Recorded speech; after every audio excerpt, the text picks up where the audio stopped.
You know, we talk about working on small parcels. There's so much you can actually enjoy the small parcel, and so much success you could experience when it comes to deer hunting. And part of that is, you know, bucks really get confined into small areas. The older they become, areas that have kept them safe. Obviously, if they move across property lines a lot, the number of hunters they're exposed to increases exponentially and they get killed. And so the older they become, the more locked they get into daylight areas, especially where cover is fragmented, like here. It's a big open wide ag field next to me. How do you compartmentalize? How do you hold mature bucks on the property? Well, it's all about taking the land that you have and the acres and making it seem a lot larger than it really is. We talk about the ways to do that. I'll just give an opposite look of that. One of the big ways to fragment your parcel, let's say you put a highway through the middle of a parcel. It's 400 acres.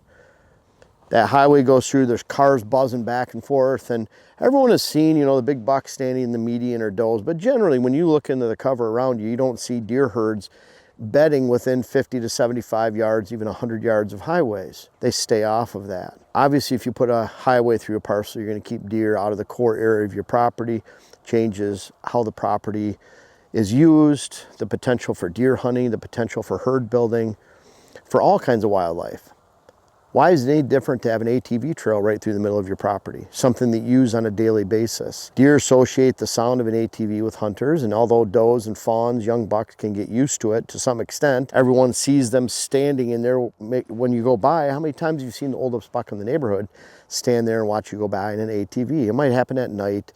It might occasionally happen, but it's not something you can plan on or build a herd with or actually experience a great hunt with consistently by doing that. That's the opposite of taking the most acres you have and building on it. I want to talk about 3 things really quick that you can do among a lot of other things to make your property seem a lot larger than it really is.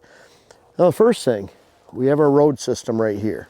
This is our road that we use for hunting access, and I want to show you. Farmers' ag land, not our land.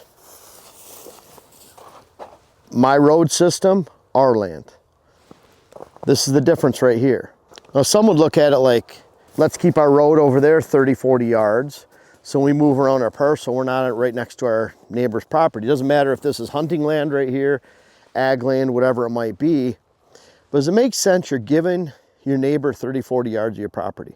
How many times have we seen when we're out on client properties, dozens of times where we have a neighbor's deer blind right here, and then our client's access road is 30, 40, 50 yards over there on a 30, 40 acre parcel, and they moved the road over there so they don't bother the neighbor right here. Look at it this way, 33 feet times a quarter mile is 1 acre. If you move your road 50 yards over there, and you do that consistently along your whole border, you just gave your neighbor about 4.5 acres of your land. It's 4.5 acres that you can't count towards deer hunting. And when we have 3 miles of edge out here within a very irregular setting and shape of our land, we can't afford to give up 50 yards, 40 yards, 30 yards. I don't even want to give up 10 feet times 3 miles to our neighbor. Now, before you think, well, you know, it's kind of hostile. We have a trail here and the neighbor's agging here. They cross our land to get to areas of their ag land. They use our road over here for their farm machinery. It's all good. We get along. There's always a good trade-off, especially when farming and access comes into play. But again, if we had that road in there, very bad idea. I want to see that road to the outside as best as possible because we're trying to preserve what's on the inside and make those acres bigger. The next step, look at all this beautiful switchgrass here. So when we move around the outside of our land, we're moving on the outside of our switchgrass.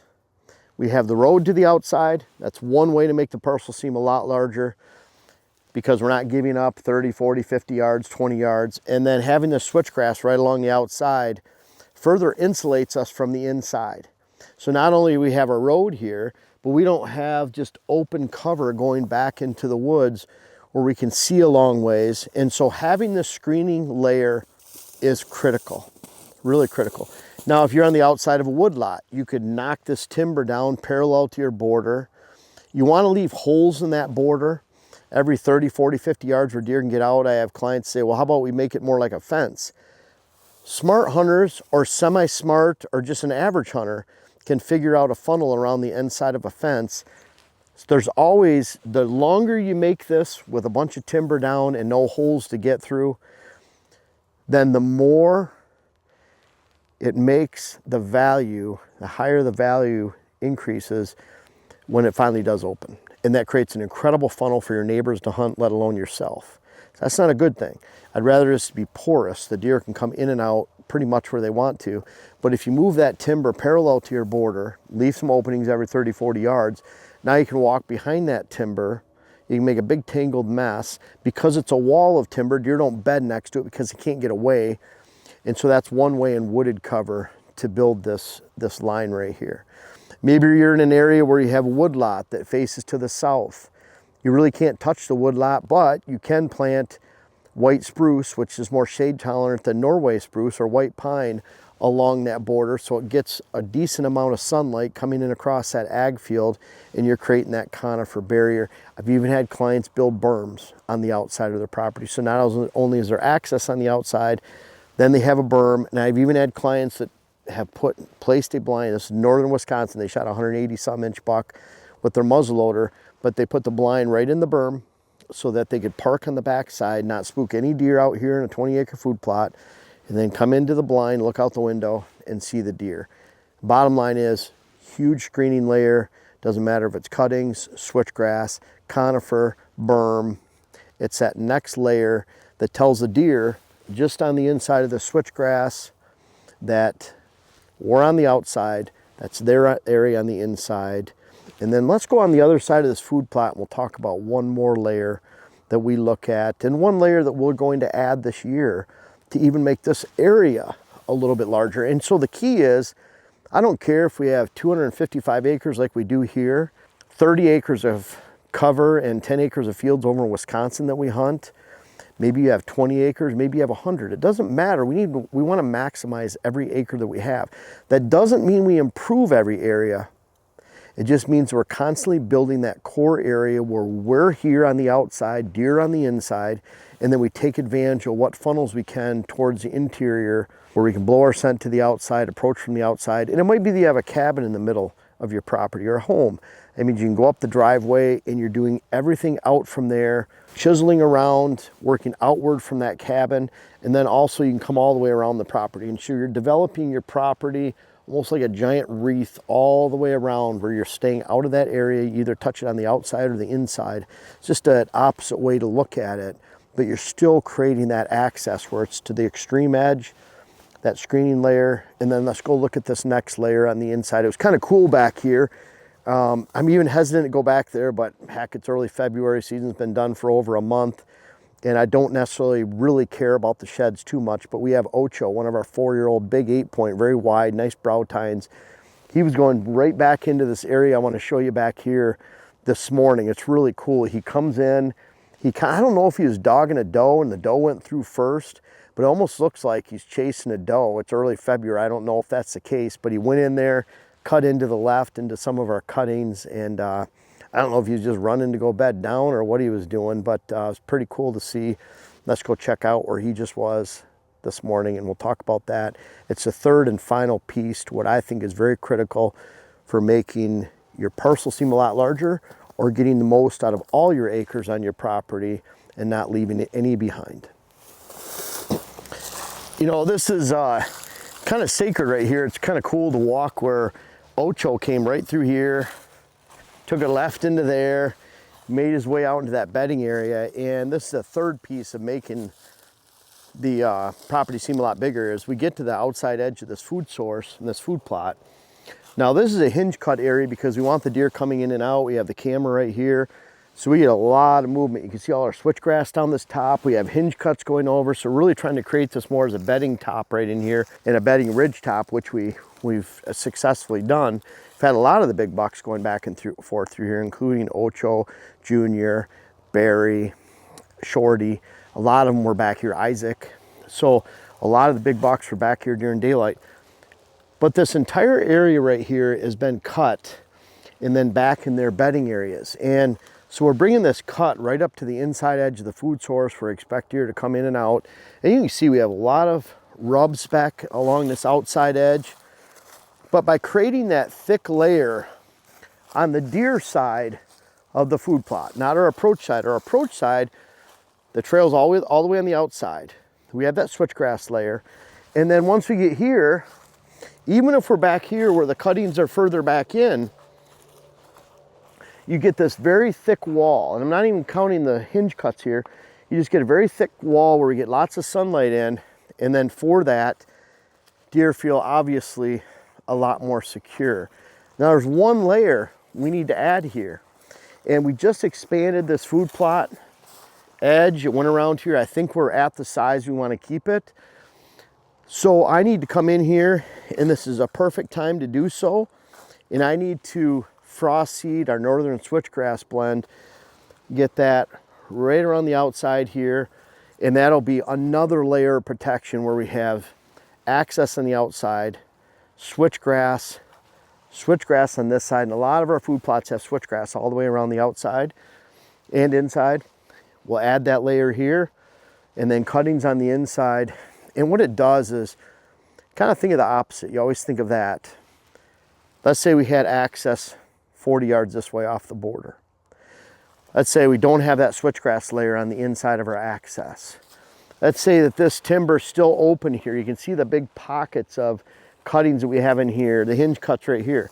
Let's say it's just open timber, so we can see back in here 70, 80, 100 yards before it drops off.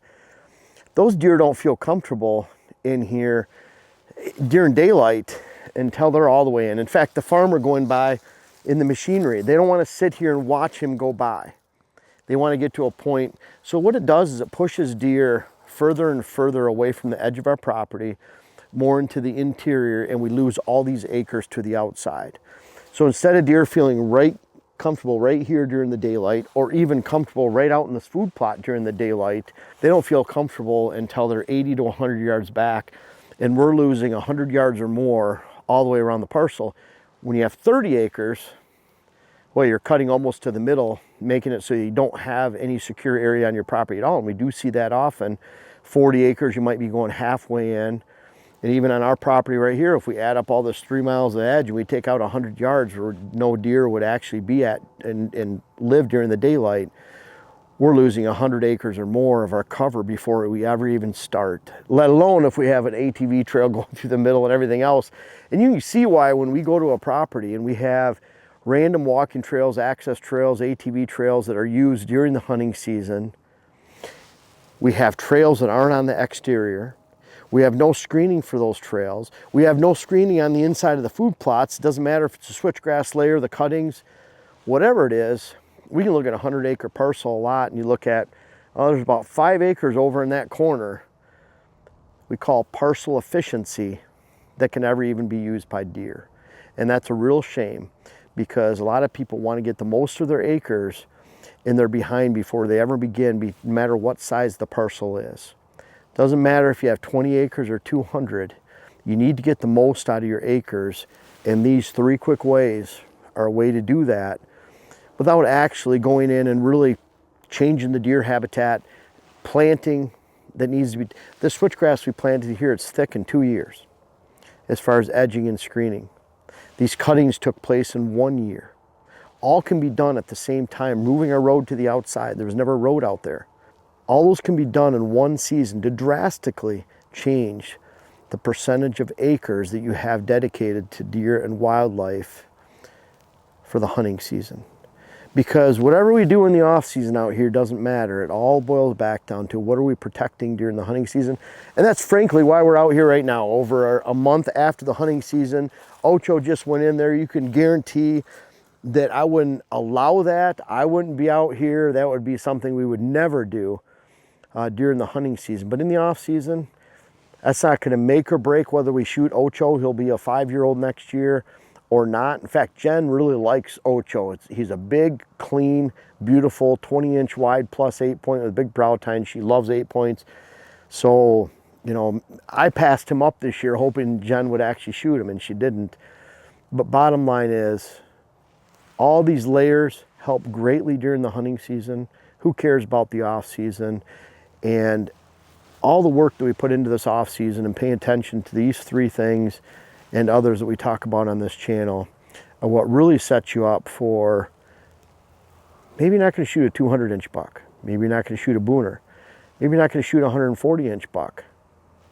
The bottom line is it sets you up for shooting the oldest bucks in the neighborhood, no matter what size they are, and that's the name of the game. Taking advantage of building so that you can create a great herd to hunt, the best herd that's potential on your property, and then experiencing a great hunt during the fall and being able to chip away at those older bucks, that older age class, no matter what size they are going into this season and beyond.